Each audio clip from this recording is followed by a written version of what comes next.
Hey, listen to Commander Cookout Podcast, episode 249. I'm Brando. I'm here with Ryan, and we're going to continue our Modern Horizons 2 set review. Now, hit our theme song!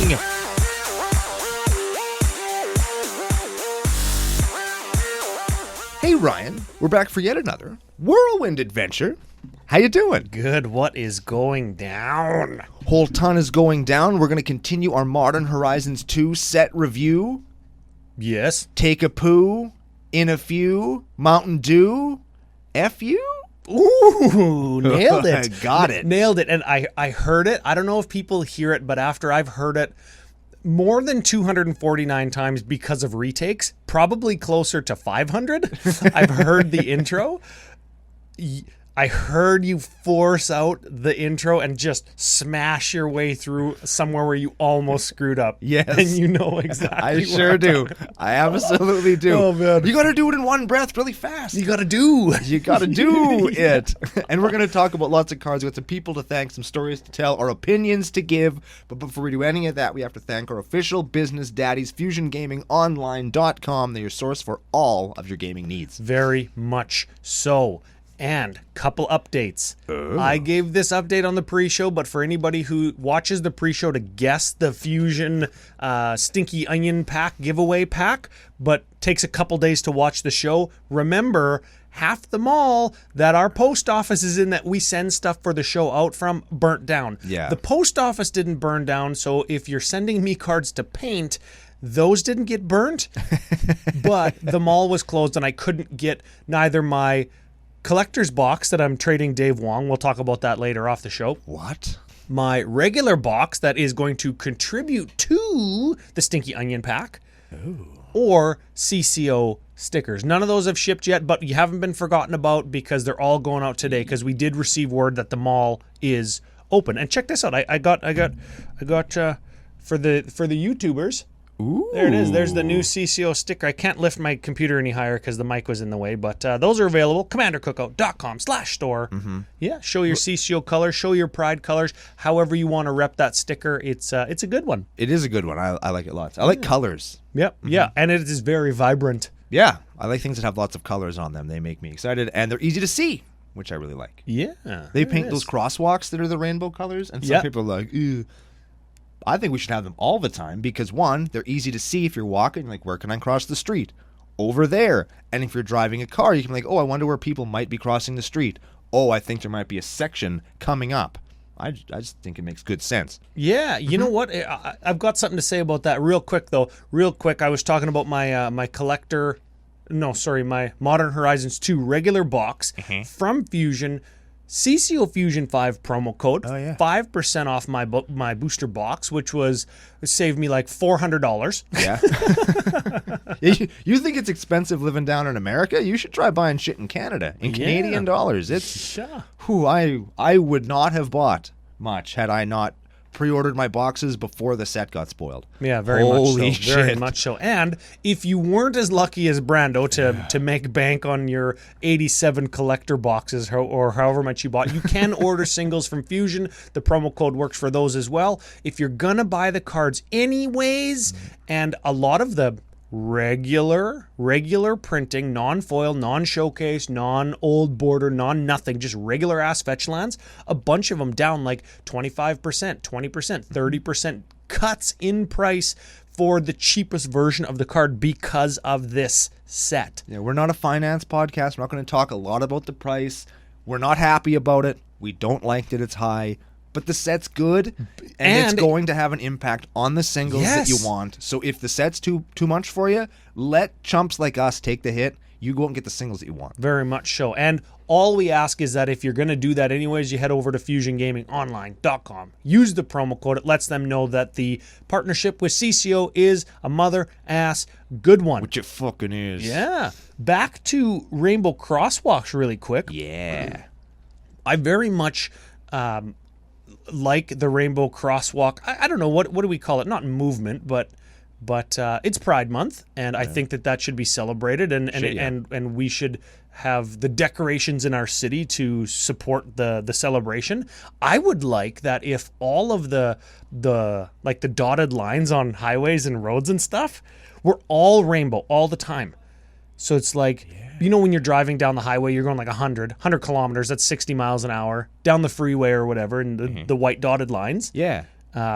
What if those were rainbow? Oh, that'd be cool. Hey, and every, like, what is it? Every seventh one is yellow. Every seventh one is red, orange, right? The colors of the rainbow, everybody knows what they are. Yeah. And as you're driving, like, it just kind of morphs. You know how the lines kind of blend together as you go fast? Like gradients or whatever? Yeah, they kind of just blend together because you're going so fast. Ooh. Yeah, I think that's cool. There's places in Germany that have, you know, the rumble strips on the side of the highway. If you veer too far off onto the shoulder, it starts to vibrate. It wakes you up.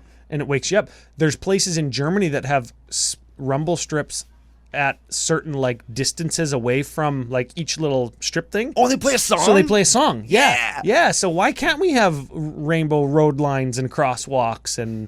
That'd be sick. People actually petitioned the city here when they built the new bridge. There's a new bridge that we can see out the window over there. Yeah. Sort of. Well, you can, I can't. And they petitioned the city when you drive onto it. I forget what song it was. I think it was the Hockey Night in Canada theme or something. So like when you went onto the bridge. Oh yeah, because the lines on the concrete, because it's different concrete on the bridge. It's not asphalt, so they put lines on it. Yeah. Because it's Gordie Howe Bridge, right? Yeah. And he's a hockey player. I thought that would be cool. And I mean, I think it would be cool too. I think that'd be real neat, but they didn't do it. I can't imagine the engineering and cash monies that would be involved. Oh yeah, no, you just write a program or whatever that tells you how far to space lines that you cut with a saw.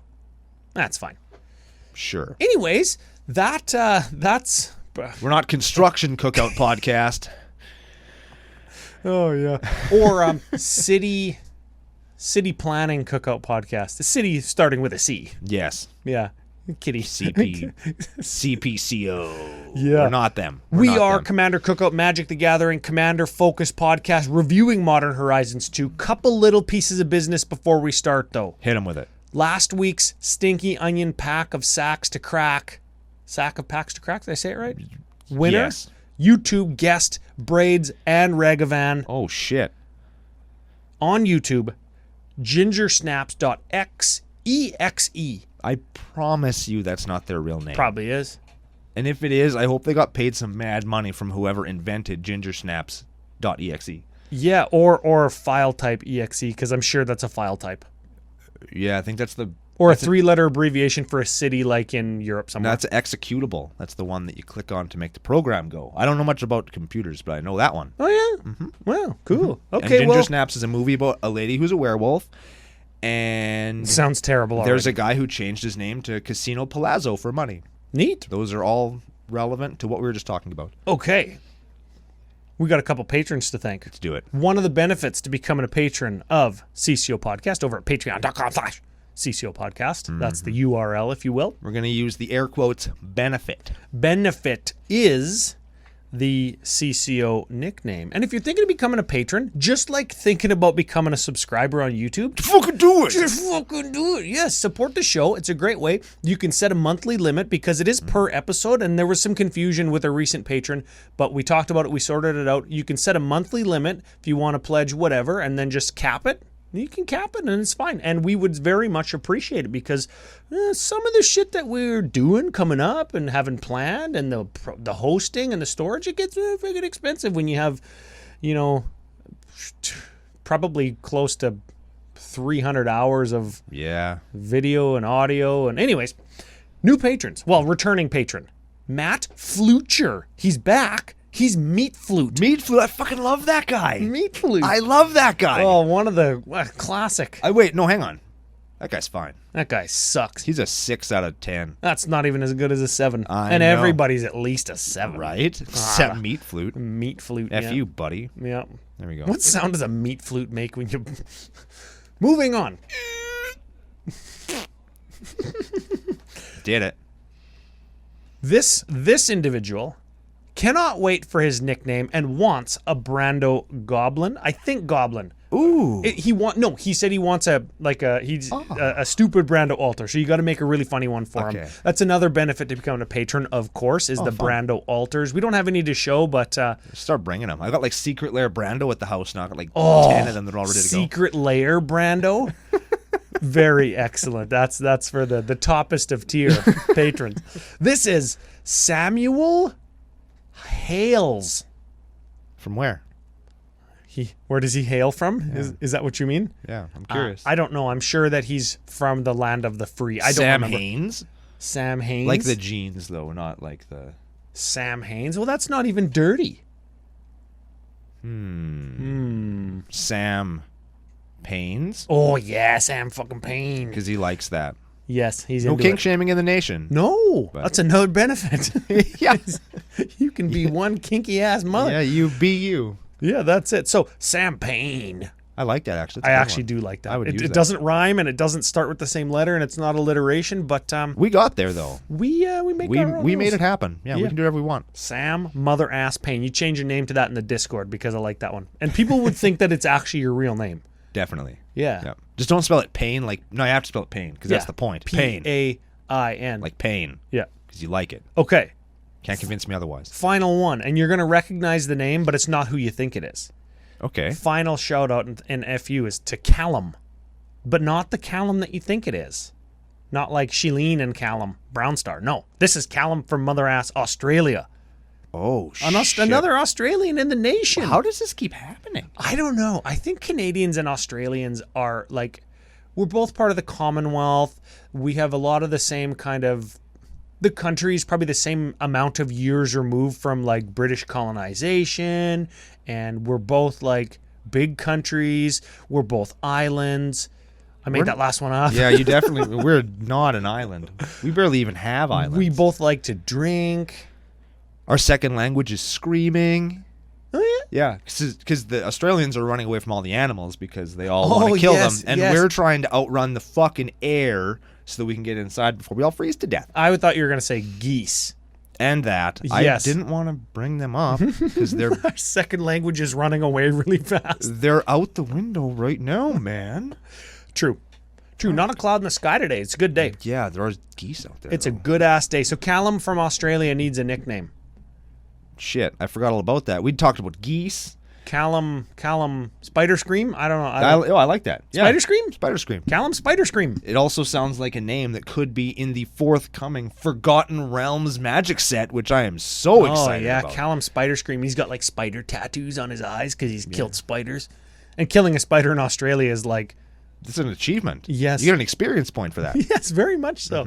Okay, cool. Killing So, a spider in the Forgotten Realms down in the Underdark get you fucking tortured to death, though. oh, yeah? We're going to get to that later. We're going to talk all about that. I'm very excited. Killing a spider in the Forgotten Realms and get you tortured down by Sam Payne. Yeah. And he'd be into it. Yeah, probably. Okay, so we've got. My chair. Fuck it. I don't got the sinking chair today, which is good. Modern Horizons 2. Last week we Jesus. covered the legendary Creech. We did. We missed one though. Oh, so yeah. do we want to do? Yeah, You got to scroll all the way down to the Planeswalker that can be your commandy, because anywhere other than the battlefield, it's a creature. Which is cool. Yes. I like that they did that. I know that it's called Grist, but I don't remember the actual name. Grist the Hunger Tide is a 3 loyalty planeswalker for green, black, 1. As long as it isn't on the battlefield, it's a 1/1 insect creature in addition to its other types. It has +1, create a 1/1 black and green insect creature token, then mill a card. If it's an insect, you get a loyalty counter on Grist and you do it again until you do not reveal an insect card. -2, sack a creature. When you do, destroy target creature or planeswalker. -5, each opponent loses life equal to the number of creature cards in your graveyard. Oh. So, a couple things. Starts with 3, -5 ultimate. So, with a doubling season or a Vorinclex, you can ultimate it immediately.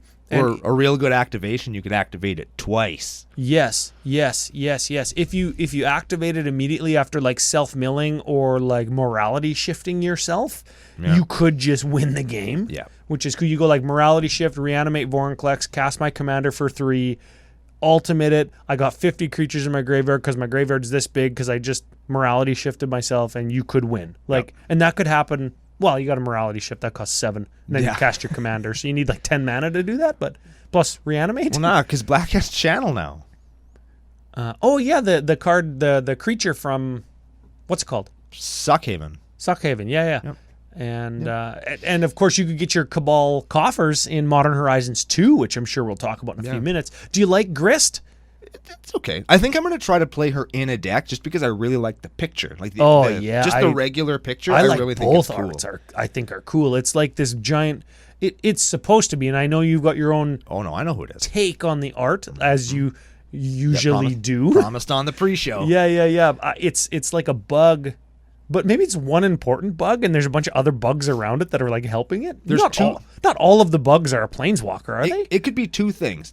I think it was a Spider-Man villain back in the day called Swarm, and he was a swarm of bees. He wasn't one guy, but he's just a swarm of bees. So I interpret Grist to be a horde of flesh-eating butterflies. And if you look at the card, if you want to know specifically which one Grist is, if you're watching on YouTube, Joe, you got to get it up on the screen now. Which you should be. The one that is Grist is the great big one in between the mana cost and the creature name. Yeah, how they make the art pop out above the name line. Yeah, there's Grist right there, and all the little Grist minions, Grinions, if you will, are eating that person. Oh, I thought that my interpretation was this. I love the one that is flying away from everybody is like the commando. Yeah. But my interpretation is that is a skeleton that's being held together and animated by all of those bugs. Sort of, and I know you don't like the movie, but sort of like how Oogie Boogie from Nightmare Before Christmas is just like a bunch of slugs in a bag. A bunch of bugs in a stinky onion pack. Yeah. We should. It's the Oogie Boogie pack that we pull. What if we had enough booster packs in there that it just came alive? Terrifying. Yeah, that'd be no. I don't want that to happen ever. Yeah, so that's Grist. That's Grist. Yeah. Insect tribal. You think? It could happen. There's like bugs now, I think. There's like 10 good insects, and good is like stretching it, and then there's like maybe 40 more insects, like all of Magic, and a bunch of them are from Mirage. And a bunch of them are things like Chameleon Colossus. Oh yeah, that's actually a good one. Gilderbairn. Yep. Is that a changeling? Yeah, I don't think it is. I think not Gilderbairn. Cairn Wanderer. That's the one. There it is. Yeah, that's a gooder. Okay. Well, that's Grist. That's the one that we missed. It's only sort of. And yes, it can be your commander, even though it's a planeswalker, because they actually changed a rule in Commander for that. Is if it's outside of the game or the card is in your command zone, it is a creature. So when it's not on the battlefield, which includes before the game, right, that counts. The game will recognize that as being a creature. Neat. Yes, I think that's a cool little rules interaction. I think that's... I'm glad that they did that, actually. I think that's neat. I think that's cool design space that they can kind of plop a planeswalker into the command zone in a set like this without having to say, this can be your commander. I'll bet you we get a Gideon that does this. He's the one that turns into a creature all the time, right? Yeah. Although he's dead, so we'll get like... Dead Gideon. Zombie Gideon. Oh, I actually like that. Black-white zombie Gideon? That'd be cool, actually. They call him Zidian? That doesn't sound as good. Grist and Zidian.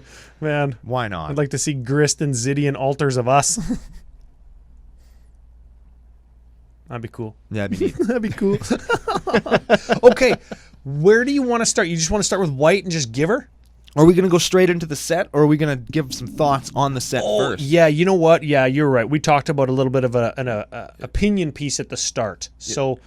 I don't know. Maybe we'll just let the video run and we'll talk a few more minutes. Let me hit you with my overall thoughts on Modern Horizons. Again, we promised we weren't going to talk about price because our thoughts on price, especially mine, have been well documented, oft lamented by people who don't like people raging about how much Magic costs. Yeah.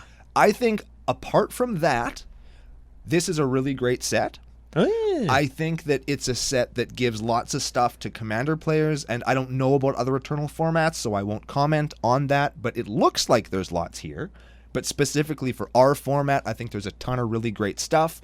I think that once the pre-order prices calm down, I think we're going to see a lot of new things for a lot of new decks. Yep. And a lot of pieces that people wanted but didn't want to shell out for. You're going to see like the air quotes shitty version of those cards showing up. You can't afford an LED. Well, you can kind of get an LED now. Yeah, and the regular non-foil, just regular one is going to be affordable. Precisely. And I think that specifically for the fetch lands, which everybody's so hard about, I think that with the there's 7 of them, different ones? I have no idea. There's like regular, there's extended art, there's old border, there's different foils, there's etched you know foils. what? I've got a note. I've got a note to talk about this in a sec. So that's that, but I think that will help keep the cost of a game piece that everybody wants, maybe not need, but want, down. And I think that in that way, the set will pay dividends in that way.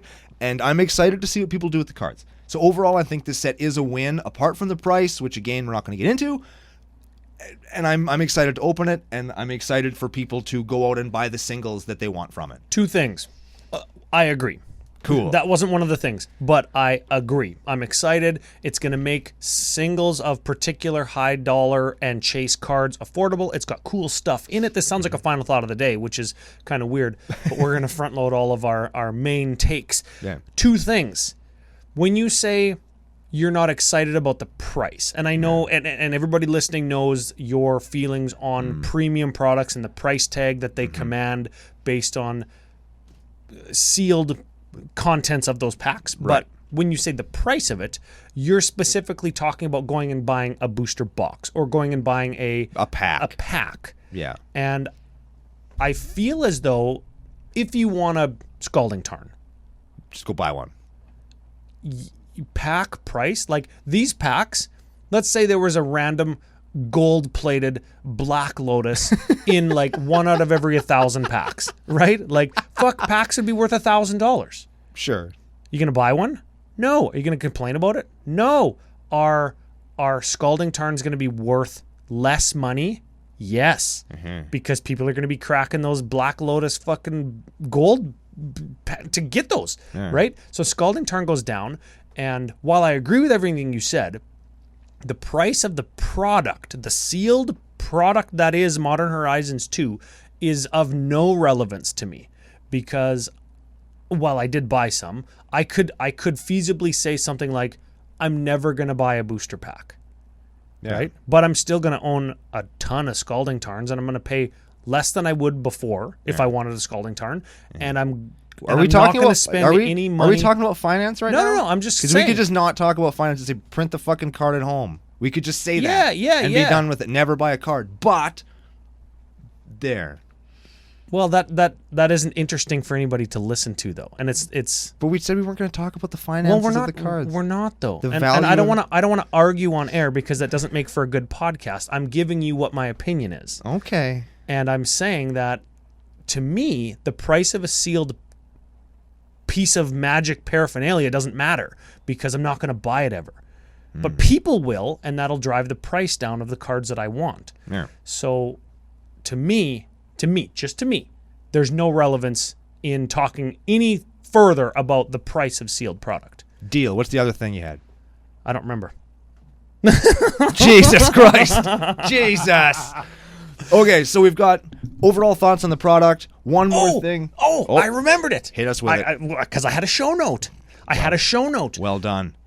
I've heard a lot of discord regarding, I don't know where to find this card. I don't know where to find this printing. I need a spreadsheet. Does that matter? No. Do we give a, like... I don't think so. I'm a little concerned when you open a collector pack because you don't know what you're really going to get unless you read the itemized spreadsheet, which is still quite confusing. Yes. But I think if I want this printing of this card in this finish, this is what I specifically want, where do I get it? The answer is your local game store or at a single shop market online. Yep. If you... and that's it. That's where do you go to get it because you don't know. Because who knows where they are? Unless you have a PhD in statistics, you don't know what card is in which pack. Yeah. And even if you do, because there's going to be people that actually do have a PhD in statistics. Yeah. Even if you do, the chances of getting that card, that printing, and what if it's a mythic? Oh, geez. Like, fuck, right? Yeah. Go to your local game store or go to FusionGamingOnline.com.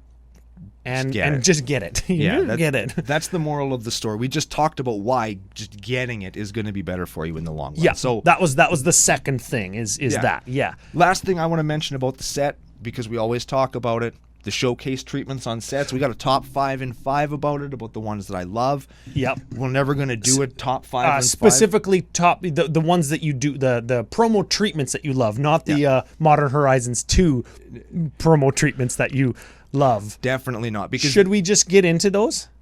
I just want to say my bit quick. Okay. And then we'll talk about some cards. Okay. I, personally, Brando, art critic Brando, fucking hate these. Well, we can get into it then, because that's what you wanted to say. I hate them. I don't like how they look. I don't like the idea behind them. I don't like that they're not uniform in how they look. I don't like that they put like the directions to the art guy on the card. I don't like how some of them don't even have a goddamn picture on them. Oh yeah, what's the one that Road split to card? Ruin. Road to Ruin. It just barely even has a picture. It has like a little pencil line on it. Like, I know there are some people out there that appreciate that, the concept of it maybe, but the fact that I'm going to open a premium booster pack, that's what I bought. $500 booster box. And upwards of 3 cards in every single pack I open is going to be a piece of valueless shit, unless it's an Urza's Saga, and that pisses me off. And it's the one that has like, oh look, we're going to put some commons in so you can have crap at the thing. 2 of them are going to be commons and uncommons. They're going to be worthless. They're going to be ugly and worthless and pointless. It's like, why are you putting basic lands in a booster pack? Like in a collector pack? You fucking shouldn't, because they're basic lands. They cost money. They're no money. They're free. Like, damn it. I hate these. I hate them. I never want to see them again. That's what I wanted to say.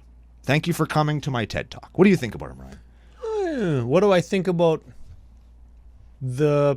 Because you had a take that I hadn't thought of, actually, about these. Yeah. Them, and I agree with you, even though I still hate the cards. Yeah, okay. Well, and this is why we're friends, because we can agree and disagree. And still get along. I agree that this isn't my favorite showcase treatment. The sketch cards, right? The concept sketch cards, we'll call them, right? Hate them. I like them even less. They move farther down the list because this is such an expensive product to buy. If you buy sealed product. And I don't think that these give as much oomph as Godzilla cards, or if that's not your thing, then any showcase treatment that you do like, this doesn't give as much oomph as whatever that is, or however much oomph it should have given to at least be on par with, I'm okay spending $500 for a booster box. How do you go from the Mythic Archive to this? Good question. Very good question. I think that these sketch showcases should have been in the Strixhaven showcase slot, because there is an element of design, maybe an element of teaching, education, direction that could have tied into Strixhaven. And if you take the Mythical Archive cards and the Strixhaven showcase, I guess they didn't really do a showcase for Strixhaven. There was Mystical Archive and then the Japanese alternate arts, which were also awesome. Put those in Modern Horizons. But when you load one set so full of stuff that so many people want so badly, you put a bunch of crap in to like even it out. You know, you're overselling a product, you're over marketing a product, and then you get a huge spike in one product, and your secondary or your main product, Strixhaven, doesn't sell as well. So I understand from a marketing and from a logistical and from a business standpoint why it is the way that it is. Sure. But I don't like the sketch showcase art. Where I think that they should have put them is in some kind of coffee table style design book. And I have a Magic world building art book. It came with prints. They're hanging in Studio CCO. Yeah. It's a fantastic read because it gives you insight into not only the worlds of Magic and their specific art design and creature type design, zombie, goblin, elf, etc. Yeah. But it also gives you backstory onto the world, how it was built, the art, the artists who do it, and that's what these cards do, and I do love that. This is just the wrong place to showcase it. I want to learn about the art and the direction while I take a shit. Yes. Not while I'm opening shit. Yes. I'll lend you the book. Cool. You'll very much like it because there is some really cool stuff that'll make you go, oh, wow, look at that. Neat. Look at the process behind this. This is like amazing. I wish that I was as talented as some of these people. It'll be like the day I learned how they make crayons. Yes. That was cool. And you can imagine like taking Urza's Saga from idea to concept to design to final print. If there was like a GIF of that, and you could see how the card is built, that's a cool thing. That'd be neat. You can't put that on a Magic card, though. No. And it doesn't, they tried. In our opinions, it shouldn't have happened in your $500 booster box. Yes. Okay, so we're in agreement there. We are. Let's talk about some actual cards. Let's do some cards. Yeah. All right, we go alphabetically by color. That way, when we run out of time at the end, we can just skip right over green because it does everything. We were going to try hard not to do that this time, though. You're not wrong. All right, we'll start with white. First card that we should talk about, Ryan. What do you think? Well, here's the thing. I would like to take some time, maybe in each color, maybe not, who cares, to talk about some cards that aren't mythic, that aren't showcase, that aren't borderless, that aren't the splashy $40, $80, $100 mythics, because there is stuff just planted in this set that's just good. There's some cool stuff. Just good. And I've got two right here that I'm going to bang because they both kind of do the same thing. This is Blacksmith's Skill and Blossoming Calm. So the first one, Blacksmith Skill, white for an instant. Target permanent gains hexproof and indestructible until end of turn. If it's an artifact, it gets +2/+2 until end of turn. That is counter target spell that targets one of my things. Yeah? And if it's an artifact and it's my turn, I'm going to hit you with it now. Artifact creature. Yes. Important. Yeah. And I'll hit you with it. The set gave white a little bit of an artifact sub-theme, which is kind of a direction we've seen them push Boros in the last few months, right? With Lorehaven? Lore. You're Boros, Ryan. Boros. Sure. Blossoming Calm is the other one. White for an instant. I gain hexproof until my next turn, gain 2 life, and Mother Ass has Rebound. That's really good. That's counter target spell that targets me, and you can't do anything to me next turn. And they can't do anything. It counters their spells for like a round of the table. You can't Comet Storm me for a whole round of the table. Yeah, it's not counter spell at that point because they know that they can't target you and they'll just target somebody else. Yeah, you can't snake them anymore. Those two cards are gotchas in white, like something like Veil of Summer is. I know that this doesn't draw you a card, but Rebound is kind of like, if you're going to play this for the first time, that's a deck building cost, aka a card. Yeah. Rebound is at least worth a card because you don't have to spend mana on it the second time. It's at least worth considering, and that's going to look effing cool in foil. That's a good ass looking, going to be good foil. Yeah, that's going to be a pretty card. What do you want to do? What do you want to talk about? Let's hit it real quick. Esper Sentinel. Yep. I think nobody's sleeping on this card. Everybody knows about it. Yep. It's shitty heuristic study in white. It comes out on turn 1. That's cool. Yes, I think, and you know what? I think foils of this are going to look cool because he's all muscly and he's got all those metal things on his body. Kind of looks like T1000. Kind of, yeah.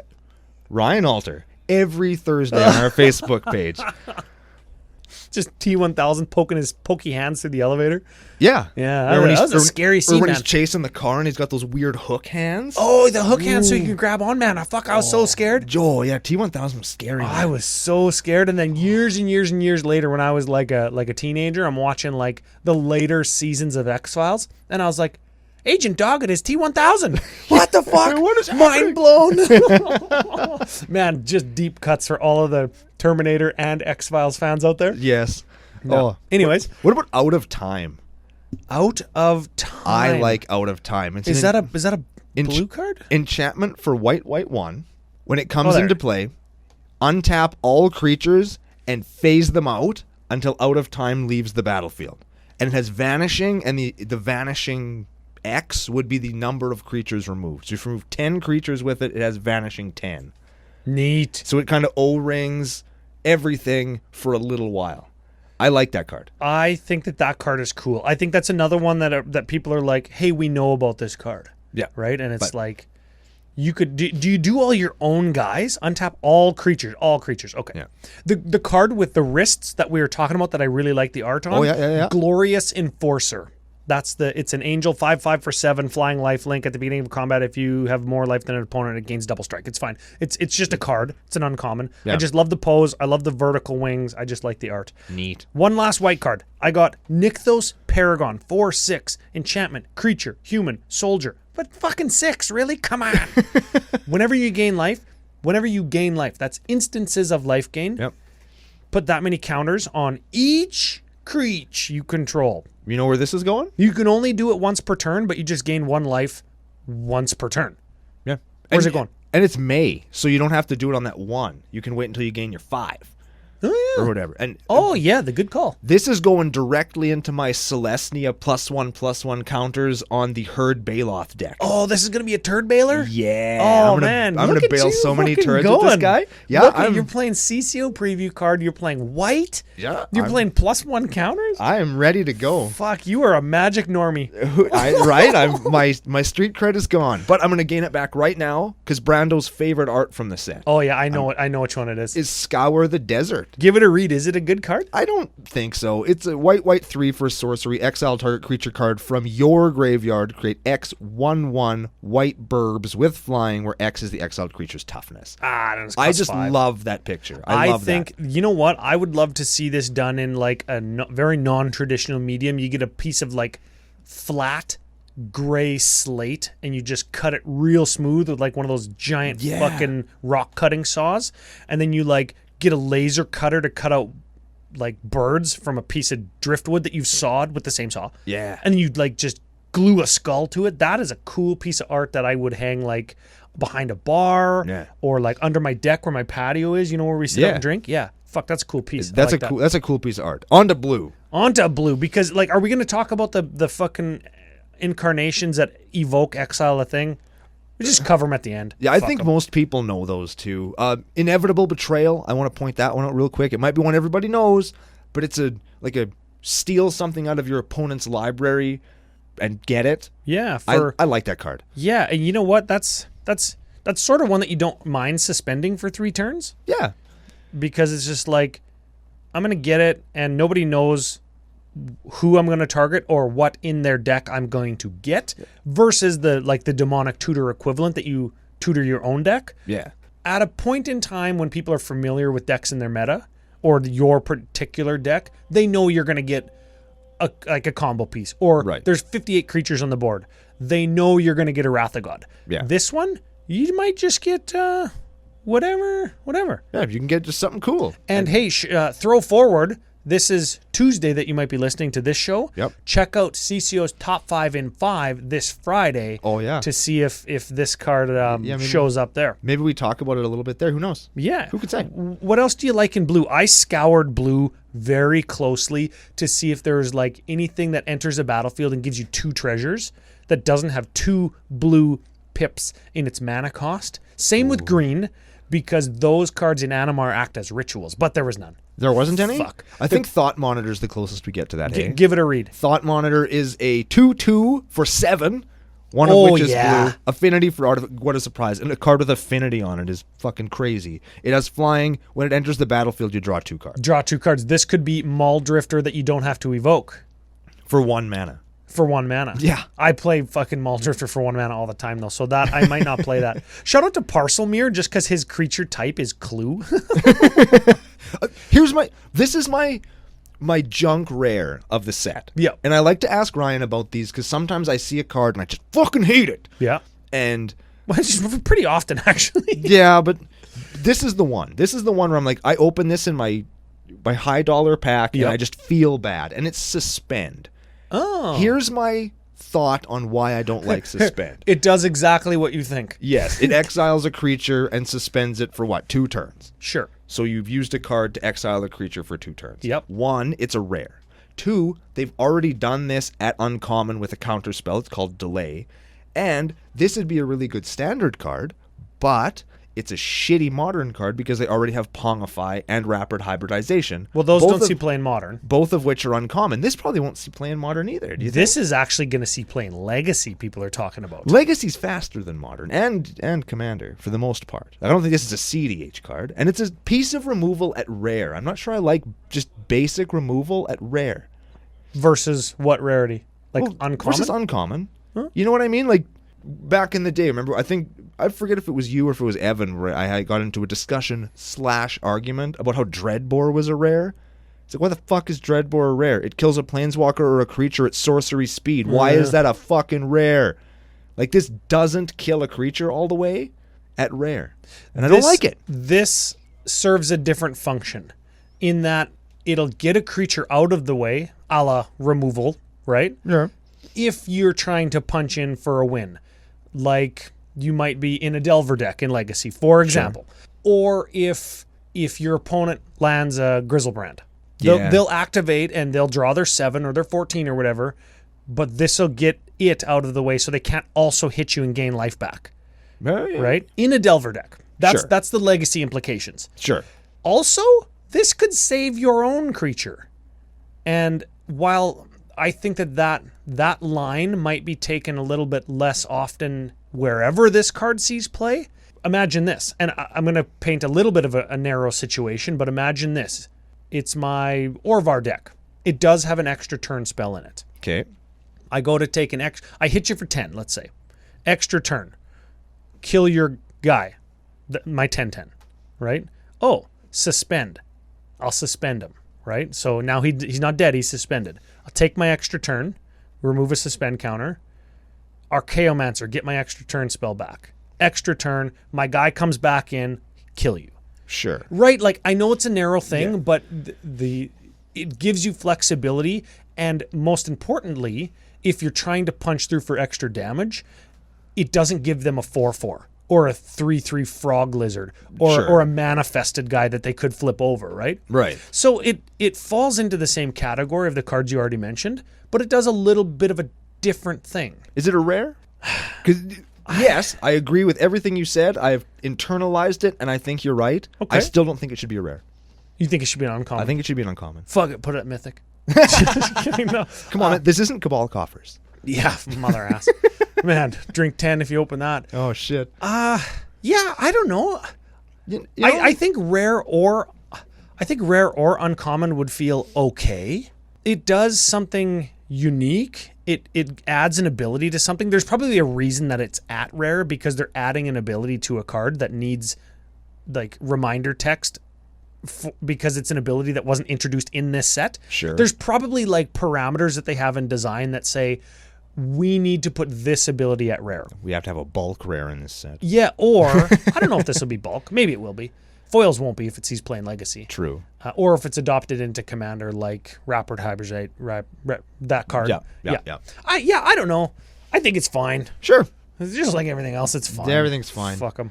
All right, let's keep going. We're into black already. Black, yeah. What about what's about you like Archon of Cruelty for a Reanimator card? 6/6 for 8. Ooh, it's an Archon. Enters a battlefield or attacks. Cool. Or it attacks, which I know that you like that. Target opponent sacrifices a creature planeswalker, discards a card, loses 3 life. We get this creature, draw a card, and gain 3 life. It's like a little mini Cruel ultimatum. You know what else it does? It makes them discard a card, sacrifice something. Oh, pew pew. Yeah, you know where this is going.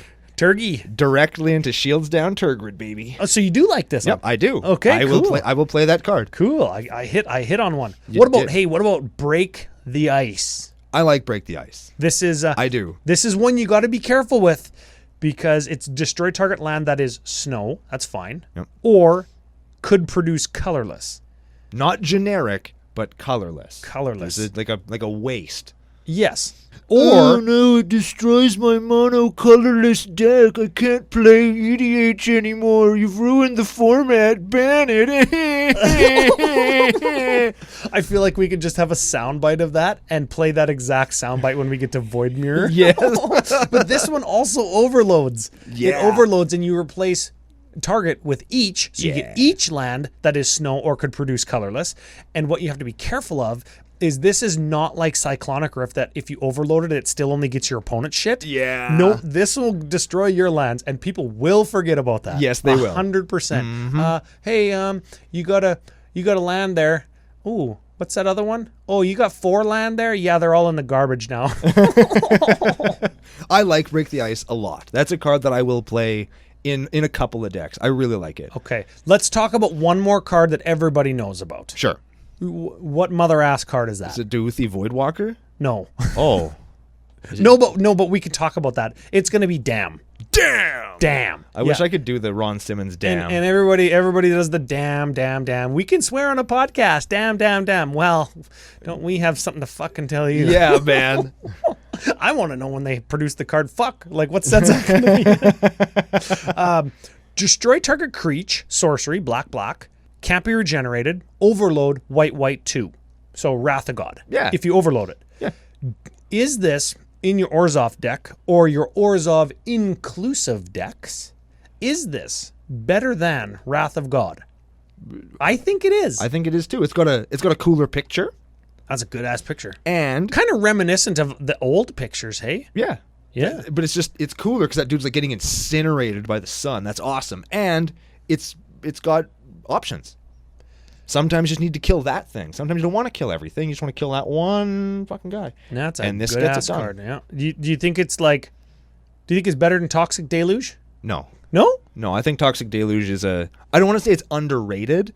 No, it's not underrated. Everybody loves that card. It's in my top 2 or 3 sweepers. Oh yeah. Period. Like I think Toxic Deluge is so good. The majority of the internet, I think, would agree. Yeah, what's your top 3 then? Deluge, Rift. Rift's got to be on there. No, I don't like I don't. These are cards that I like to play. Oh, personal Brando Personal ones. This Brando. is a part of. We're leaning into the opinion side of the opinion piece. Yeah, yeah, and I like Toxic Deluge. I like Blasphemous Act because it's red. That's a good one, and it costs 1. And it costs 1 mostly. And I like I like Massacre Worm. Massacre Worm. That's a gooder. That's a creech. And make him lose a bunch of life. And it can be a win condition. Yeah. Okay. So those are the 3 that I'll just jam whenever I can. I think Dam's got to be in top 5, man. I think if it's at least as good, if not a little bit better than Wrath of God because it gives you versatility in Orzhov decks, mind you, but that's fine. Right. I think it's got to be in top. Oh, for sure. Top 7 at least. Top Definitely. 5 maybe. Definitely. Oh, that's a good ass card. Absolutely, it is. Okay, back to the jank shit that nobody gives a crap about except you and me. Magus of the Bridge, rad art, hey? Oh man, this is one of those cards that when I looked at, I'm like, oh my god, why did you make a Magus of that? And why does it look so cool?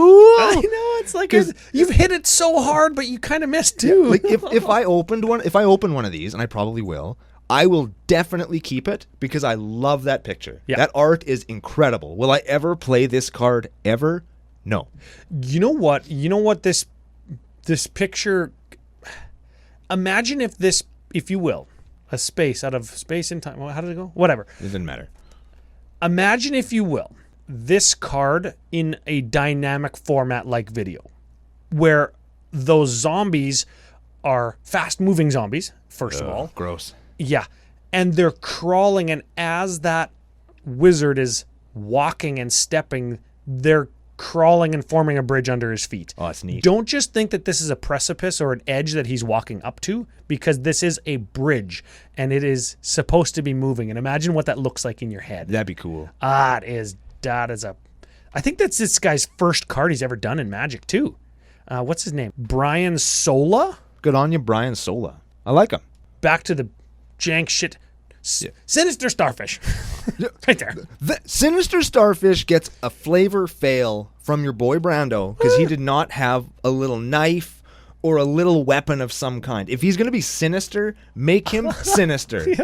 Come on. Yeah, Raf Garcia gave you an altar on the Discord, though, didn't he? Big thanks to Raf Garcia for actually putting a little knife in that guy's hand. Yeah, very much so. I'm going to hit you with another fail real quick. Okay. Because I hate when cycles aren't, what's the word? Cohesive, yeah. Uniform. Profane Tutor doesn't have a little oval on it. And all the other cards of its ilk, they all have a little oval. Yeah. And there's no oval in Profane Tutor, and I want there to be. That's I understand because it's a whole Richard Kane Ferguson thing, It's right? the whole thing, I get it. But can Richard Kane Ferguson not draw a fucking oval? I'll bet you he can. He's very talented. Maybe he only has circular stencils, not ovicular ones. I don't know if that's a word. I don't know if that's a word either. And if that's the reason, cool. But I wish that they had put an oval on it. Hey, you ever play Tragic Slip in Commandy? Yeah. What about Tragic Fall? Tragic Fall. There's a common removal spell. -13/-13 if a creature died this turn. That's fine, eh? Shitty Tragic Slip? It's what that is. Yeah. It kind of is. It is. Well, if you wanna make like a Shakespeare themed deck and you want a tragedy, nice. You play your tragic removal package. Let's move to red. Tragic Tribal. Speaking of tragic tribal, or Shakespeare tribal, what about Faithless Salvaging? Just for the flavor text, all that's left are broken beliefs. Shit. So they they ban Faithless looting and then print shitty Faithless looting. Yes. Yeah. Discard a card, then draw a card. Instant this time for sure. red 1. I think that's okay. Rebound. Rebound, man. Okay. Oh, man. I wish it just cost red. I'd play it in Zada. Regardless. Which one, what do you want in red? Lots of red cards I like. Is one of them Flame Blitz? One of them is actually not Flame Blitz. Oh, that's your Planeswalker buddy that looks like our friend Ben. Yeah. That's our, just our getting unknown Planeswalker. Getting destroyed. I like Chef's Kiss. Chef's Kiss, give her a read. Chef's Kiss is an instant for red 1. Gain control of target spell that targets only a single permanent or player. Copy that and reselect targets at random for the spell and the copy. The new targets can't be you or a permanent you control. It's like a strange wild ricochet. Yes. I like cards like that. I like the chaos red counter spells. I think that they're cool, and I like this one. You know what? I like that take. I like it as a red counter spell, and it just won't get me. I don't give a shit where it goes, but it's not going to be me. Yeah, exactly. And it's not like a, I don't know, Thieves Auction or Confusion in the Ranks or Warp World is fine, but what's another one that I really don't like? Possibility Storm. Yeah. Do I like that one? No. Is that the one where you play a thing and then you get a different thing instead? You know what? I don't mind that card. Oh, wow. But Confusion in the Ranks, I don't like. I want everybody to remember that Ryan said that. I don't mind it just because I know that it has versatility. There's a reason to put it in your deck other than just plain old stupid chaos. Nor in the Wary, man. Anyways. Well, exactly. That's why it's in there. Yeah, that's why it's in there. That's a reason. You could play Knowledge Pool with your Possibility Storm and hardlock your opponents. That's a reason to play that card. Yeah. Zada gives you 2 casts on everything you cast. There's a reason, right? So there's a reason. It's called Red Counterspell. Red Cancel. Yeah. Rancel. I'm into it. Okay. Next red card. I like Glimpse of Tomorrow. We just talked about Warp World. Or not Warp World. Yeah, Warp World. Yes. I always get Warp World and Chaos Warp mixed up now. Glimpse of Tomorrow is Warp World, but just for me. Which I think players will appreciate. So it's no mana cost, suspend 3 red, shuffle all permanents you own into your library, then reveal that many cards from the top of your library, put all non-aura permanents revealed this way onto the battlefield, then you put all your auras onto the battlefield. Yeah. So it's kind of like... It's Warp World, but just for you. Yeah. I'm going to play this in the same deck that I play Warp World in, and I'm just going to use the same Warp World win condition, but it's going to be a little bit tougher with this one. Yes. Because you see it coming, so you could nuke all my stuff, and it doesn't fuck with what everybody else is doing, which is why I like to play Warp World, because I always come out ahead, and you might not. You might not, yeah. What's about Harmonic Prodigy? Human Wizard, 1/3 for 2, prowess, don't care. If an ability of a shaman or a wizard you control triggers, it triggers an additional time. This is a card that I think is secretly good. Secretly good. Wizard Tribal. Oh, my wizards are going to be so good. Sweet. Yes, that's true. Yes. But there's a lot of shamans in Magic that you're going to just find that are going to be good. Yep. And I can't think of any off the top of my head because I didn't do a bunch of research on it. The goblin from Zendikar that blows up a land. Oh. Goblin Rabblemaster? No, Goblin... Crater Maker. No. Goblin Kicker, destroy target non-basic land. That mother ass Ruin Blaster. Yes, that motherfucker's a shaman. There we go. Right? Archaeomancer. Get 2 things back. Yeah. Am I thinking of the right one? Archaeomancer? Archaeomancer. Probably. Is that the guy that the blue wizard that gets you an instant or sorcery back from your graveyard? Probably. Get 2 extra turn spells back. Yeah. Sure. Why not? Yes. Why the hell not? When we say wizard, relevant creature type. Well, this is why. Yeah. Because this kind of card exists. Here's a card that I like. Kaleidoscorch. Kaleidoscorch. I don't know. I don't necessarily love the card, but let me read it first. It's a sorcery for red 1. Converge, meaning it does X damage to any target, where X is the number of colors of mana spent to cast the spell, and it has flashback for 5. So it can do maximum 2 at first, and it can do maximum 5 next. Yes. I like that they brought Converge back, because I like Converge as a mechanic. I like this alongside Tribal Flames, which is domain, deal damage equal to the number of basics you control. Yep. I like that with cost adders, like you might play in a control deck. You could pay an extra mana of a different color and get extra damage out of this, up to a maximum of 5, because there's only 5 colors. But other than that, I'm like, It's fine. That's going to be a bomb-ass foil, though. Oh, that's going to be cool. Tell you that much. Okay, next one. Spreading Insurrections going directly into Krark as a possible win condition. I'm pretty excited about that. Why not just play regular Insurrection? Because this is more fun, and it's on theme. Right. And I like Tavern Scoundrel as well. That's the card or the coin flipper one. Get 2 treasure tokens. Yes, it's a coin flippy card, but I have lots of lots of decks that are red and care about tokens. Norn the Wary and Brutaclad both care about the tokens, and it's kind of a neat way to maybe ramp in red. Yeah. So I'm into that. And the very last one that I'd like to mention is Obsidian Charmaw. I think that is a cool card. It's a 4/4 for 5 that costs 1 less for each land your opponents control that could produce colorless. It has flying. When it comes into play, you destroy target non-basic land an opponent controls. Yeah, that's a gooder. So it's a good way to get around all of these sweet lands that are getting printed. You can blow up their cradle. You can get their coffers. Well, you can't get... Oh, yeah, you can get cradle. Target... non-basic land. Non-basic land. Oh, yeah, I thought it was a land that destroyed colorless. No, but that's a different card. Yeah, so Obsidian Charmaw is just cool. I think it's a land destruction, but... no, this is fine. It's good. It's 5-mana land destruction card with a relevant creature type. I think that's fine. You play that card. Yeah, I think it's a cool card. Play the shit out of that card. Do we do it, Ryan? What do we do? Do we take the plunge? And just do green cards? And just talk about green cards? Okay, how about Blessed Respite? That's a fog that I like for 2 mana. It fogs and shuffles your graveyard into your library. That's cool. Target player's graveyard. Oh. Yeah. Oh, yeah. Target player's graveyard. Oh, shit. So it's like, okay, in response. I read it wrong. It's better now. Shuffle your graveyard in. Oh, yeah, well, if you do that, I'm going to attack you. Go ahead. This card's also a fog. Yeah, do it, homie. Yeah. Kiss my ass. We'll get you next turn. I haven't told somebody to kiss my ass in a long ass time, man. I'm telling you, that's a good one. I like it. Oh, man. Okay, what of... Oh, here's an insect. Dusk Shell Crawler. You put this in your Grist deck. A 0/3 for green 1. Enters the battlefield. Put a +1 on target creature. Oh, man, if it was 1 mana. If it was 1 mana. Each creature you control with a +1 on it has Trampski. Cool. You put that in your +1 counter deck in green. You're going to get a foil of that. Oh, I bet I will. It's a common. Yeah, I'll probably get one of those easy. Go. We have Yawgmoth's Will in green. We'll just say that's there. Oh, yeah, but it's not. It's not Yawgmoth's Will in green because you got to wait for it or you got to cascade into it. And either way, it's fucking worse. Yes. Yawgmoth's Will is one of the best cards of all time. Truth. Yeah. We have Ennoble Hierarch, which is just, if you're asking Brando, better Ennoble Hierarch. Good ass card. Brando's 1 funny card per set. I get 1 funny card per set. Is it Smell Fear? It's Jade Avenger. Oh. Because it's a ninja frog. And that's just awesome. Yep, very much. Yeah.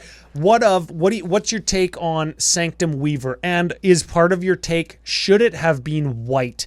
Keeping in mind, tap for mana isn't in white's color pie, if you believe in color pie at this point in your Magic playing career. Which I don't. Okay. But I'm also not a should have been white guy. I mean, this is whatever. This card makes sense to me. I think it's a super powerful card. Yeah, I think it's in a super powerful color to take advantage of it being a super powerful card. It's going to go in decks that include white because in all likelihood it'll go in Enchantress decks alongside your like $300 Sarah's Sanctum. That's right.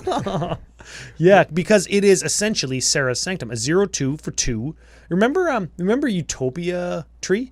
Yeah. Fucking from Invasion? Well, this is that, except it's an enchantment itself, and it says add X mana of any one color where X is the number of enchantees you control. Cool. So baseline, you're going to get 1 mana of any color. Mm-hmm. And if you do anything else with enchantments, that you're making bank, right? It's a fine card. I don't think it's OP. I don't think it's ridiculous. I don't think there's anything wrong with it at all, and I think it's going to be an incredible foil. Yes. What about Timeless Witness? I know people are really hard on this one, and people really like it. I already have a whole bunch of Eternal Witnesses. I don't need Timeless Witness. Did you notice that both cards that were thrown back to that had Eternal in their name now have Timeless in their name and have Eternalize? Oh, no, I didn't. Yeah, Eternal Dragon and Eternal Witness are now Timeless Dragon and Timeless Witness. Am I right? Timeless Dragon, it's a white card. It's a white card. Let me just make sure I'm right before I say that on the internet. Yeah, Timeless Dragon, and they both have Eternalize, Cool. which is a throwback to their old naming convention, which I think is cool. This it's an Eternal Witness for 4, and you can Eternalize it, which is get a 4/4 black version of it from your graveyard. Yeah. So it ETBs and gets you something else back for 7. Also, we talked about this earlier. It's a shaman. Hey. So if you play it with that red shaman creature from earlier, it'll trigger twice. Yeah, there it is. Now this in Animar is the same as Eternal Witness. Once you have cost reduction of 2, but late game I can still pay 7. Cool. No cost reduction there though, because it's an ability, not a cast. Everybody knows about Tireless Provisioner, but we are going to mention it here because if you open one, for the love of goodness, keep it. Keep it in your home. Keep them in your life. You will want a Tireless Provisioner at some point in your Magic playing career. Yeah, and to hear more about it, you check out CCO's Top 5 in 5 this Friday. We just talked all about green cards, Ryan. Yeah, we did. And there's an Urban Daggertooth. It's a dinosaur. It's going to go in Zombie Stompy Daryl Dino Tribal. Yeah, Enrage Proliferate. That's a good card. That's a cool card. It deals. Oh baby. Okay, Multicolored. Dakon's Shadow Slayer.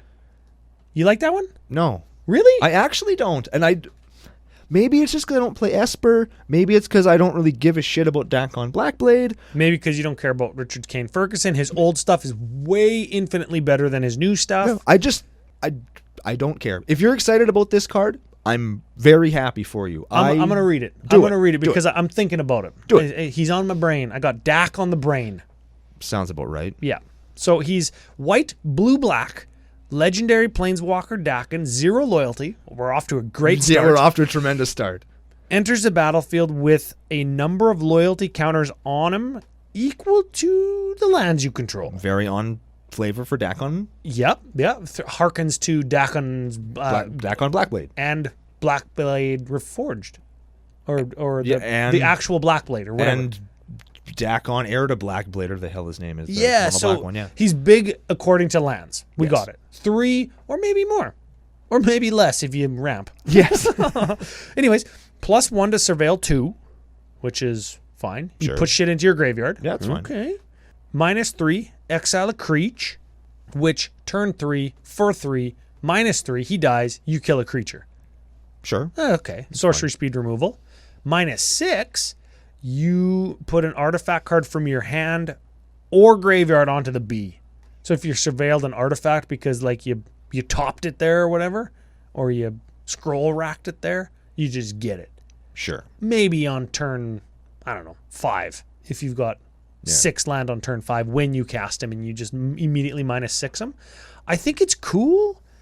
You notice how on everything we said, that's fine. That's fine. We do say that lots as a joke. Yeah, it's a utility. I think it's a utility Planeswalker, which don't get me that excited. Me either. And so it's a cool card. You know, it'll find its home in decks, but I'm not super pumped. Like, oh yeah, deck on Blackblade.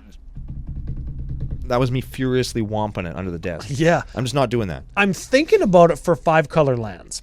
That's where I'm thinking about it. And I'm thinking about swapping out some of like maybe a land here or there for a couple artifact lands. Cool. Which you could get from your hand as an extra land or from your graveyard. And it can get Crucible of Worlds. I don't know if it's good enough though. It's not as good as Lord Windgrace. I don't think it's as good as Ren and 6, which I don't actually play in the deck. And if I'm not playing Ren and 6, I don't want to play this. Yeah. Why play shitty Ren and 6? But maybe you're right. Let's talk about something you do like. Okay, what do I like? You tell me. Aethersworn Sphinx. You like Aethersworn Sphinx. Aethersworn stinks. No, I guess you don't like it because you can't play it in your Cascade deck. I can't play it in my dang ass Cascade deck. Oh man, why can't this just be any color other than white? Man, why can't I have nice things? Affinity for artifacts, flying 4/4 Cascade, and it costs 9. Yeah. Yo, cool. I do like the card. Stat line, good. Stat color, not so good. What do we care about Gaedrone Dehilda? Dehidi, haha. Yeah, do we care? Or do we just jump right over her? Corruption counters and all the abilities deal with corruption counters, which I like. Sure. Yeah. All right, cool. Goblin. I bet you we just made Chris Von Doom so mad. Yeah, Chris Von Doom is upset because we're not even talking about the Grixis Planeswalker that does like something unique and interesting. Should we talk about it? Fuck him. No, yeah, fuck him. I like it. Goblin. I can never say this word. Anarchomancer. Anarchomancer. I like this card. Makes your green spells. makes your red spells cost less. Yep. And it's a goblin. And it's a shaman, which isn't important. But well, no, those creature types are both relevant. Yeah. And I like that this is a throwback to Goblin Electromancer, which is the Izzet version that makes your instants and sorceries cost less. Yeah. So if you're ever like, oh man, I wish there was a Goblin Electromancers for creatures. there is now. Sort of. Close enough. I think that this goes in decks where creatures just become less mana. Yeah. I do like this card. It's a cost reducing like mana dork. So you're going to get added value turn over turn out of it, which is important to recognize. Scrolling through the multicolored cards, is there anything else? I've got one or two. I have one that I want to point out just for the art, because I love to critique art during set reviews, in Wave Sifter. I like that one. Because he's a goldfish that's above the water. He's like, I'm out of the water. I just like the look on his face because he's so surprised that he's out of the water. Yeah, we're gonna see Pokemon alters with Magikarp. Yep. Guaranteed. Here we are every Thursday on our Facebook. Oh, I'm not page. doing them. I'm not fucking doing them. I want to talk about Road to Ruin for all the casual Calamaxers out there. Road is an instant that searches for land and puts it onto the battlefield. There aren't very many of those. There's Harrow. There's one other one that also costs 3. There's like Growth Spiral, but that doesn't search for a land. You need to have it in your hand. There's Road now. And also Ruin, which is a sorcery that says you can only cast from your graveyard because it's got Aftermath. Ruin deals damage to target creature equal to the number of lands you control. So it could be like a removal spell in a pinch. It's fine. It's fine. I'm already playing like the card that is Road, whatever that card is called, the original version of it, search for a land at instant speed, put into play tapped. I'm already playing just that. So this is like another one or a slight upgrade. Yeah, it's got another mode on it, therefore it is slight upgrade. Yeah, there you go. Okay, Arties? Arties. We're gonna start I know which one that you want to talk about. One of my favorite cards in the whole set, both for picture and what it does, Academy Manufacturer. I love the throwbackedness, the assembly workeredness. It is a 3. I love it. 3-drop 1/3. If you would create a clue, food, or treasure, you instead create one of each. And I learned this on the internet. These things are exponential. Yes. So if you've got a bunch of them, if you have like one guy, you make one treasure, you get 3 things. But if you have 2 of them for each one of those 3 things, you make 3 more things. So for the second one, you make like 9 things. And then if you have if you have another one, it goes from like 9 to whatever 9 times 3 is of things. And if you have 81 of them, you're in the millions of things. Your boy Brody's going to play this, isn't he? Absolutely he is. I love this card. Turn all your 7 dwarf tokens into food tokens and make 81 of them. Yeah. And then turn them back into 7 dwarfs. Yes. And then you've got like a bunch of fucking 7 dwarfs. Right? Take 1,000. Exactly. Well, very cool. I very much like that card a lot. Very cool. A lot. I'm trying to decide if I play Dermotaxi and Calamax. 100% you do. Do I? Yes. Okay, this is 0/0 for 2 vehicle. It's got imprint though, and it doesn't have like crew, which is why it's cool. Okay, so it enters a battlefield. You exile a creature from your graveyard. I'm not playing very many creatures in that deck. That's why I'm concerned. Oh, okay. Well. Okay, but hear me out. You exile that creature. It's imprinted on Dermotaxi. You've taxidermized the dead creature. Right. Which is the flavor. Which is funny. Okay, now we're going to slap some wheels on it. Yeah. And a helmet. Yeah. Just so its skull doesn't break when I fucking ram it into you. That's because right. what you do is tap 2 untapped creatures you control. That's kind of like crewing. That is crewing. That's kind of crewing. That's what crewing is. Until end of turn, Dermotaxi becomes a copy of the imprinted card, except it's a vehicle artifact in addition to its other types. So you just get something big. I like it a lot. I think it's cool. Hell, if you had this in your hand, you could just let Calamax die and then just put him on the Dermotaxi yes, and then zone him. You exile him, and then when he changes zones, you zone him, so you could cast him again if you wanted. Yeah. And then you attack with your Dermotaxi. That's your tapped Calamax to copy spells. That's not a terrible play. I did think of that. It's cool, man. But other than that, there's limited use. Yes, it's just cool. Yeah. Okay, man. I'm telling you, there's so many cool throwback artifacts. I think that I don't know if people are sleeping on this, but I think that Liquid Metal Torque is a cool card. Don't we already have Liquid Metal Coating that's better? But this one taps for mana. Oh, you're not wrong. It's a 2-drop mana rock, man. We could be just like Josh LaCroix. Right? It's a 2-drop mana rock, so it's kind of neat. And then it turns target non-land permanent into an artifact. So you can, if you're playing red or green, you now have more options to remove things. Ooh. So it makes your Vandal Blast better. It makes your Corrosion Grip better. Yeah. And it's a mana rock that you'd probably already play anyway. Exactly. It's not a dead card, but like Liquid Metal Coating, you've got to have some planning ahead for that. Yeah. Whereas this one, I just want something that I just need a mana rock. The difference is Liquid Metal Coating can turn a land into an artifact, and then you can like Vandal Blast and get a land. Yeah. Or what have you. Sure. Yeah. But I think that's a neat card. I think that we're going to see some utility plays out of that one. Here's another one. Ornithopter of Paradise, 2-drop mana rock that gives you any color. Any color. It doesn't have haste. It's a creature, and it'll die. But it's a mana dork. It's 2 drops. It gives you any color. That'll be a card that sees play. Ryan? Yes. Why isn't this Ornithopter in Paradise? And he's like on a beach or flying above the ocean? Ornithopter in Paradise? He's just like sipping a fucking coconut margarita out of a cracked in half coconut. How amazing would that be? beach? This is already an unset. Why didn't they do that? Hammock. Ornithopter in Paradise. Yeah. That is going to be an uncard. Yes. Trademark, patent pending. Yes. Bills in the mail. Fantastic. Okay. We've got 2 cards here. Okay. Both of which I want to pick your brain on, and you know exactly the fucking 2. Okay. Soul Talisman. This is Slow Ring. Yes. Tell me.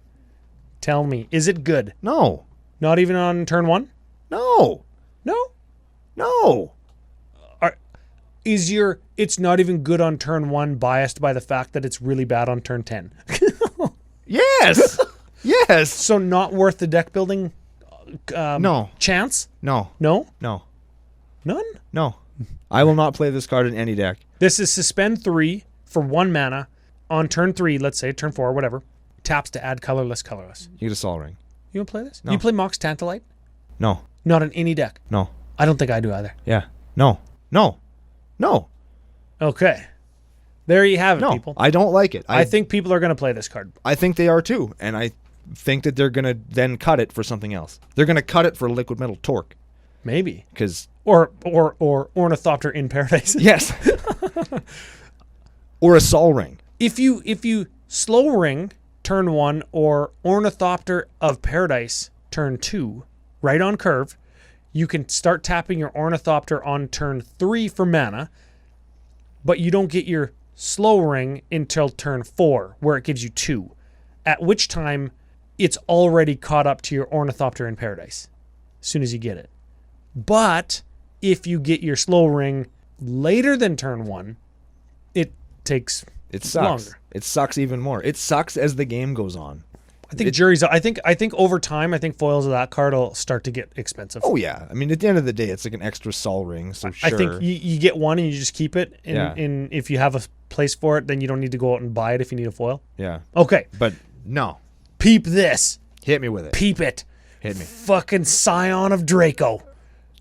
Scion of go fuck yourself, Ryan. This card can eat my whole ass. My whole ass. Like a sandwich. Yes, they can put 2 pieces of bread on the side of my hips and just eat my ass. Scion of Draco. 12 drop. 4/4. Fuck. So we're starting off in a pretty good place. Artifact Creature Dragon. It's getting better. It's got a relevant type. Sure. Domain. Okay. I like this Domain. costs 2 less to cast for each basic land type among lands you control. A la Draco. Right? Yeah. Or what's the other one that has that? I don't care. Whatever. Yeah. Stratodon, whatever. Don't care. Flying. Yep. Okay, so if you got 5 lands, which you will in your Dragon deck or whatever, it costs 2 for a 4/4 flyer. It's pretty good. Not too bad. Then each creature you control has Vig if it's white, Hexproof if it's blue, Lifelink if it's black, First Strike if it's red, Trample if it's green. So your Dragon gets really, really good. Oh, man. And your Draco still sucks. Yeah. Oh, man, I just wanted to troll you a little Fuck bit. that card, man. Okay, give us your next card. What's the last artifact you want to talk about? Because we covered Void Mirror back when we were talking about the black... The black land killing spell? Yes. Yeah. Let's talk about Sword of Hearthenholm, do you think? It's one of the most expensive cards in the set. It's another sword. I like the swords. It's good. It's another Sword of the Animist, right? Because it gets you a land. Yeah. And it blinks a guy, which is good. It can be very relevant. Of course, if you blink the guy that the sword is attached to, does the sword fall off of him? Very much so. Okay. Yeah. So that's a thing. But I'm still waiting for that Sword of Gruel. And I'm excited for when that happens. We'll get there. Yeah, we'll get there. The statistics show that we'll get there. We don't know when. But it'll happen. In all honesty, though, real quick, anybody who's butthurt about Voidmere because you play a colorless deck, there are lands that produce generic. There are lands that produce colors that you can play in your colorless decks. Mm-hmm. So I don't know if you need to. There's one of them in this set that's brand new. There it is. And there's lots of options to make colorless land. And if you're like, well, I don't want to cut 5 lands out of my deck to plan for 1 card, well, then you shouldn't be worried about that 1 card. Yeah. Because I'm never going to search for a Voidmere. Oh, dude, this card is going to see so little play in casual and even up to the very, very edge of, and even edging into CEDH, this card won't even see a lot of play. It's a very meta card. If you have a meta in your local meta that plays lots of free shit all the time and it's just pissing you off, that's when you play Voidmere. Nobody's going to just jam it to stop your, what is it? The whatever card. Deflecting SWAT. Yeah. It's not worth it. Yeah. Lands. Fetch lands are back. Celebrate. Rejoice. Artifact lands are back for people who care about those things. They come into play tapped, which is fine. They're indestructible, which is fine. Which is cool. It's a bonus, yeah. They get around your land destruction deck, I guess. And they get around like Vandal Blast because I have an artifact land, which I think is important. Yes, and they tap for 2 colors now. Yeah, pew. There it is. All 10 of them, very neat. Power Depot, modular on a land. Huh? Cool. F.U. Evan will like that. Yeah. Hey, yeah. What a guy, hey? What a fucking guy. What a noob. All right, well... Yavimaya was the land we were talking about. Turns all lands into forests. You can play that in your colorless deck. Now you're playing a green deck. Hey, there you go. Yeah, right? Hey, that's a good idea. There's no color identity on it. That's right. That's a card, I think you get those. If you get one of those, you hold on to it because that's not just a card that gets reprinted. Like, think of how often Urborg Tomb to Yawgmoth gets reprinted. Yeah. Not very. Not very often. Right? And that's a good-ass card right there. Real quick while we're on lands. Yep. The fetch lands. Yep. There's a bunch of different treatments. Pretty good. Which one is your favorite one? The one that I get in my pack for less money than it used to be worth. So you don't care? You don't have a particular thought? Like, for me, I think that the new arts on the new fetch lands, and I'm going to get burned alive for this at the stake, I don't think they look very good in the old border. No? I don't. I don't like You mean like Scalding Tarn, Misty Rainforest, the lands that we have here. Yep. The Zendikar OGs. Yep. That now have old border art. Yep. I don't like them as much in the old border. I don't think that they look as nice in old border. And I don't know why. That's just an aesthetic preference for me, but I do really like the extended border ones. Sometimes the modern art doesn't feel as right. It pops a little too much for me. Oh, yeah? It just... and again, I think that's just me, but I think they pop just a little bit too much for the old frame for me. I think the Arid Mesa and the Marsh Flats look really good. The Misty Rainforest, which is obviously a digital piece, is a little too poppy, right? It looks a little bit too wet because it's digitally done with really high highlights, and then you put a foiling process that covers the art, not like the old like Onslaught ones. Right. You're making it look a little too wet is the term I would use for really high gloss on top of a really highlighted piece. Yeah. So I understand that. Yeah, Scalding Tarn I think would look good again because it's darker, a little bit flatter. I think that they would look fine. I don't know if this is something that I would get destroyed for. Maybe just by you. I don't think that I own not one single foil fetch land, and partly just because they're really expensive. Yeah. If I don't open them, with the exception of one, I've only ever traded for them or opened them when I have foil ones. Yeah, and I've had showcase ones in the past that I've traded away just because they were worth so much money, and I got so much more equity, like liquid cards, because I had one expensive card, right? Yeah. And that's something that I advocate for all the time. Yep. Even if you trade as part of that trade, you get a regular version of your expensive card back. Like if I opened a showcase fucking foil old art Scalding Tarn and it's worth like $200 or whatever it is, I'd put a Scalding Tarn in the trade that comes back to me, plus, $150 worth of other stuff. Yeah, that's like a whole deck. It's a whole deck. Yeah. Right? So I love that these are back. It's great. Do we need to talk about Urza Saga? I think it's an ultra powerful card. Put it in your decks if you have it, if you get it. Yeah. Play it. People like that one. Yeah, it's a good card. Reprints. What do you think? There's some good ones. What do you like? Solitary Confinement in my Enchantress deck. Cool. It's a Masks card, or it's a Masks block card. I think it was originally from Nemesis. It's neat. I don't know if you care, but I do care because it is from a block that I like. I like Greed. I like Goblin Bombardment. I like Gorilla Shaman a lot. I like Imperial Recruiter. Oh, baby, yeah. I'm glad that it's been sticking around for a little bit. I like to see Titania. I'm excited to see her. Got to get your Imperial Recruiter in your Petitioners deck, folks. Anybody's playing Petitioners, they're both advisors. It's an advisor. You can search for one, and then you can use them to tap to mill. That's a good-ass card. I like to see Mirari's Wake back. That's a great casual card that just costs too dang much money. I'm super pissed off that Fire and Ice and Shartless Agent are both rares now. Well, drink if you open them, I guess. Upshifted to rare. I guess so. Oh, you got to drink 2 for Fire and Ice because of 2 cards there. I'm glad to see Cursed Totem come back. That was expensive, yep. Cabal Sterling Coffers Grove. Now foils of that one aren't going to be $100. Thank goodness. And of course, it's got our boy Seb. Oh, yeah. Congratulations on Seb for turning the trees into weird, creepy hands. I like that. Yep. Zuran Orb is back. Riptide Lab is back. Foils of that won't be $100. And maybe this is a reprint that not a lot of people see coming. You mentioned Cabal Coffers, right? Because that was $100 for not foil. Yeah. Okay. Because that's back, everybody. Sick. Get those at Mythic. We got the Lightning Plains. Yep, that is people's... People love that Plains for good reason. I'm excited to see that get a print. That is the Eric Peterson originally done in Odyssey Plains with the Lion King tree with that person standing beside it and the cumulonimbus cloud that's raining and lightning. That looks like a prairie storm. Fuck, that could be my backyard. Yeah, that's an amazing art on a card. I'm really happy to see it. Also, Palm Tree Island gets a reprint. So I think those actually might be my 2 most excited for reprints. Yeah, Palm Tree Island originally from Mirage. Yep. Yep. Who did that one? Douglas Schuler, I think, right? Yep. Douglas Schuler. That's a good-ass one. An iconic artist there. Old school all the way back to... did Douglas Schuler do Demonic Tutor? Same guy? Maybe. I think so. Yeah, you're asking the wrong guy, man. Sure. Well, there's a Masks Mountain that's being reprinted. Sick. There's Onslaught Forest for our boy Aiden.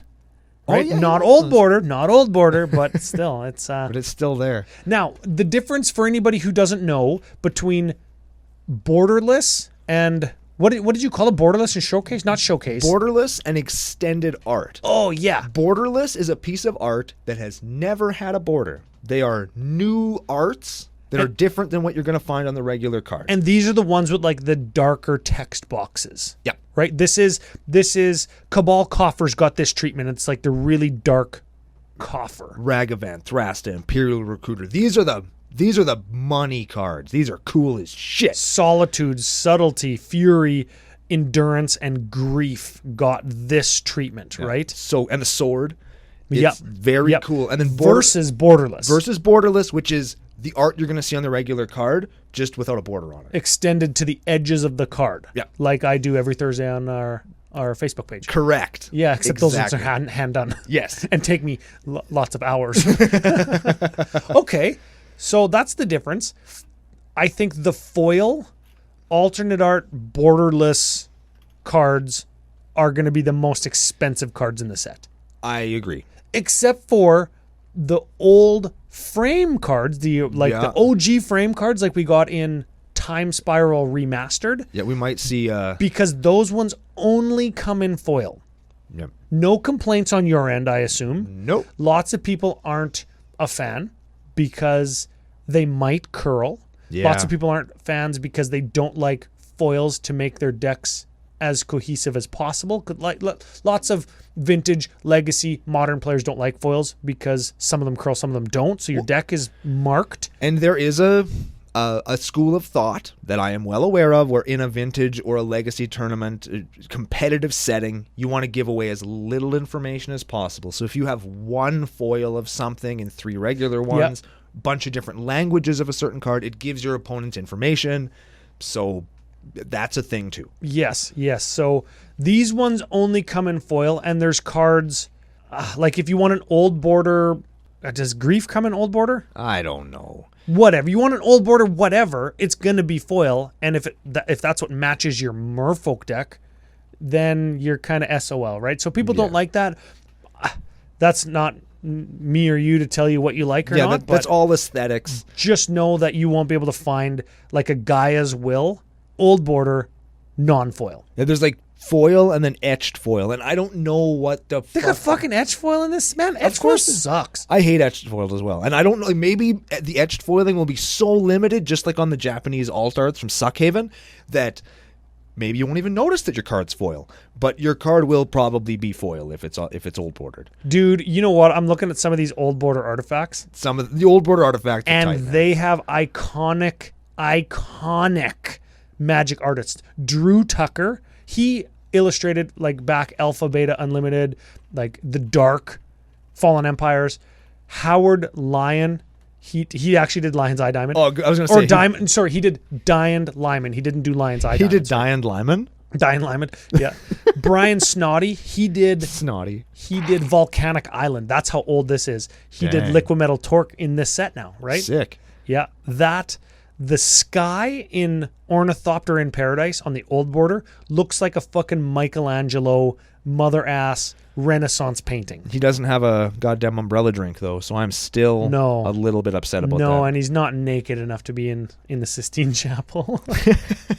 But love those old borders. I think we can still gush about them. They're new enough, right? Yeah. And most of them do look really good. Yes. And the fetch lands, all of them except for Misty Rainforest, do look pretty good. Yeah, again, it's an aesthetic thing. Oh, yeah, and you open them, you'll be pumped. Oh, yeah, if I open these, I'm going to be very excited. I think, you know what, I think that's a final thought of the day we're moving into. If you open these old border foils and just be excited. If you want to play them, be excited because you have expensive cardboard. Yeah. If you want to trade them in and pay your box off, be excited because you got some expensive cardboard. Fuck yeah, man. Yeah, dude. You will make bank. If you open up two old border fetch lands in foil, pay for your collector box?